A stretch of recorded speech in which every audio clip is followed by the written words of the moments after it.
Hello, lovely listeners. I am excited to be speaking with you guys today off the back of a talk that I did in London last week. I went down to speak at a really big accounting conference. It's like 12 or 16,000. I can't remember the exact number.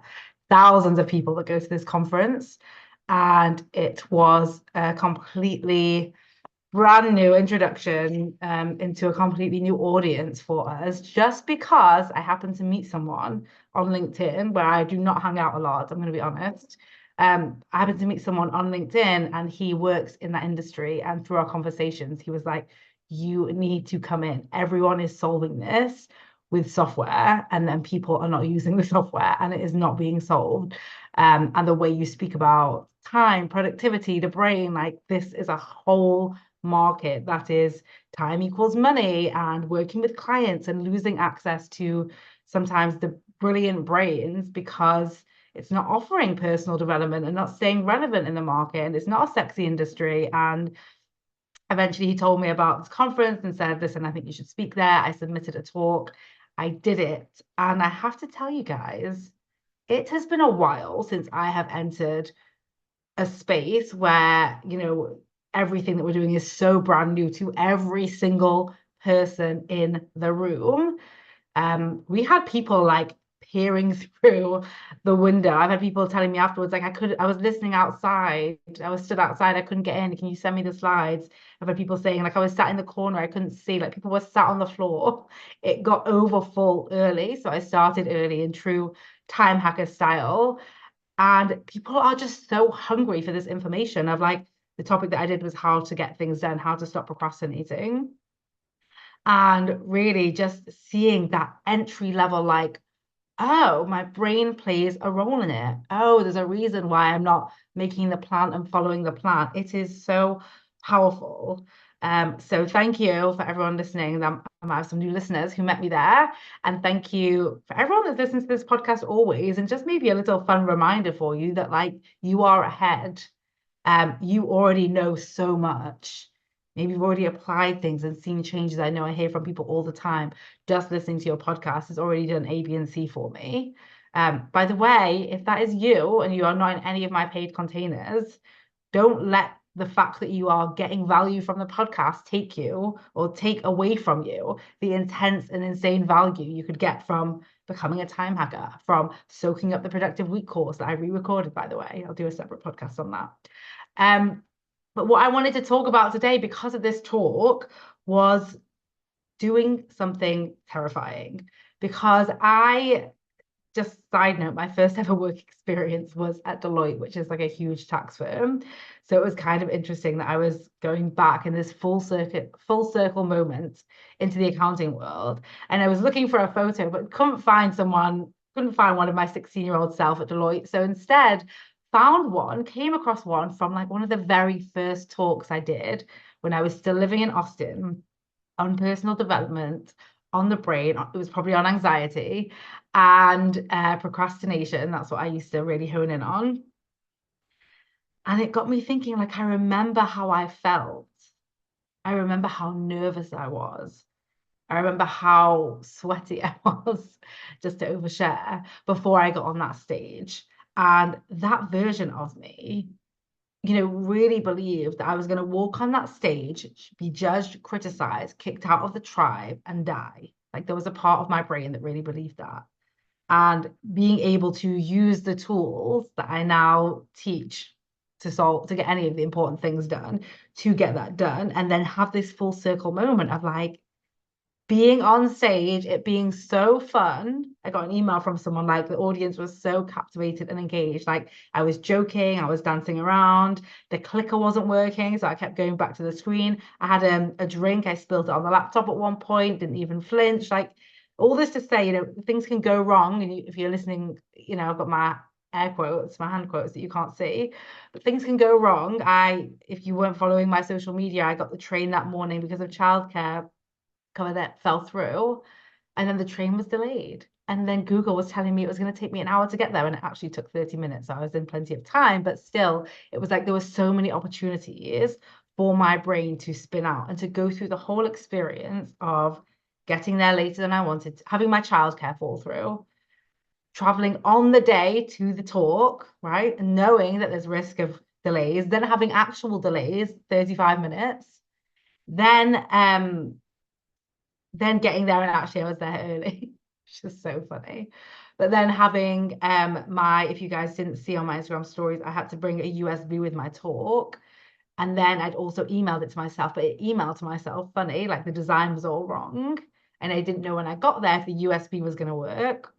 There were just so many opportunities to stress. But because I have done this so many times, and by the way, if you are someone working at an organization who brings in speakers and talkers, everyone in your organization would want a talk on time.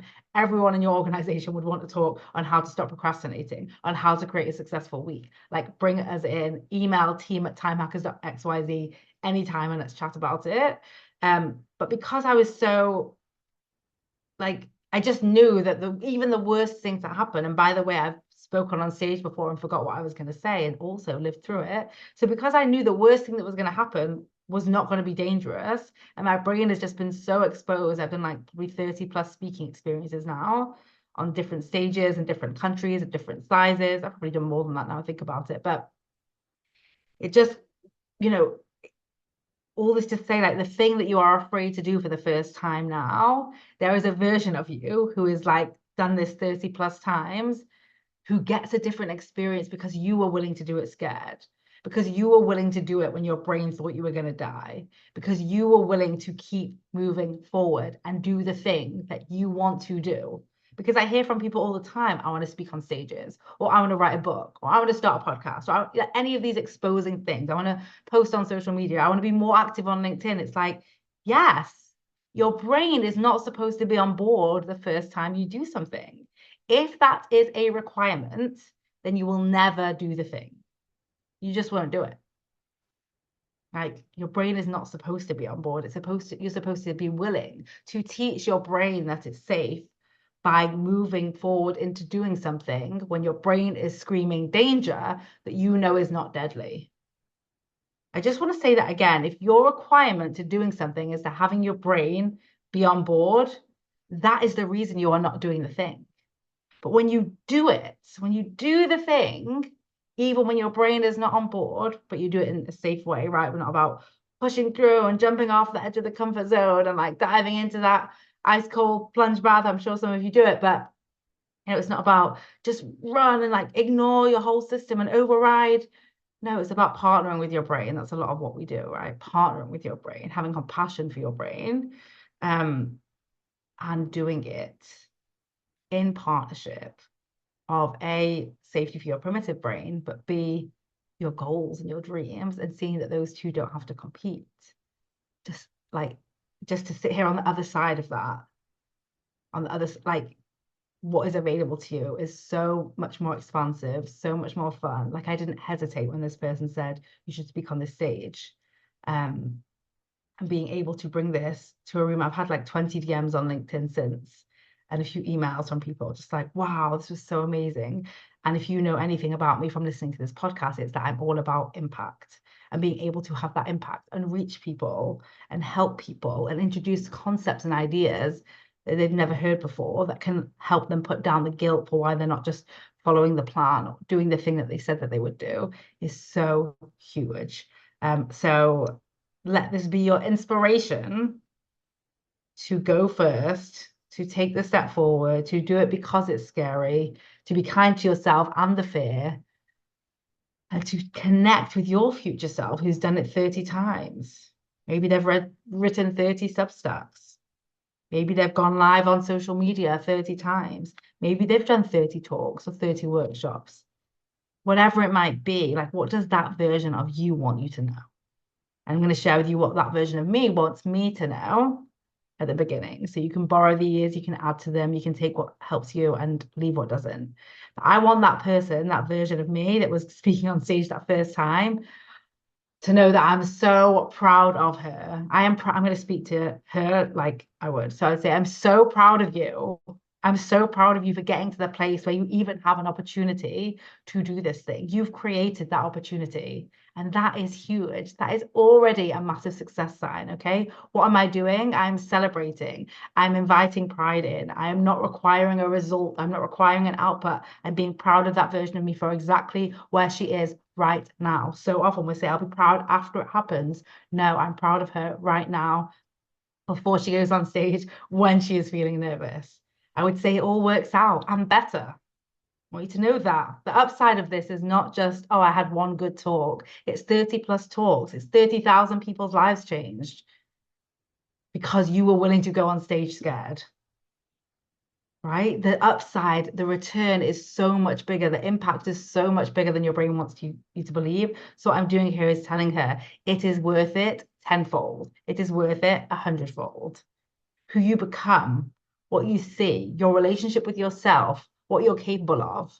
You're going to go on to create an amazing podcast. I didn't know that then. Like there's so many fun things that are going to come from this that you won't see until you walk through it. And that's okay. You don't need to see it all. You don't need to be overwhelmed by it all. It happens in a totally sustainable way.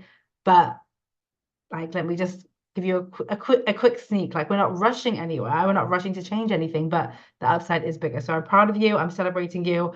The upside is bigger. The return is bigger. The impact is bigger. And the last thing that I would say is just that reminder that being scared doesn't mean stopping. Like you can do scary things and you've done scary things before. And because it's scary, take care of yourself and love yourself through it, but also because it's scary, do it. Because I want you to see who you become on the other side of being able to do things that you're scared of. So that is it from me. Check in with your future self. Be proud of yourself for where you are, for the ideas that you have, for where you've already come, and go and do the thing. I'm rooting for you. I'm celebrating you. And as I said, if you work at an organization that brings in speakers, get in touch because everybody has a time problem and we have a solution that works. Thanks, everybody. Bye.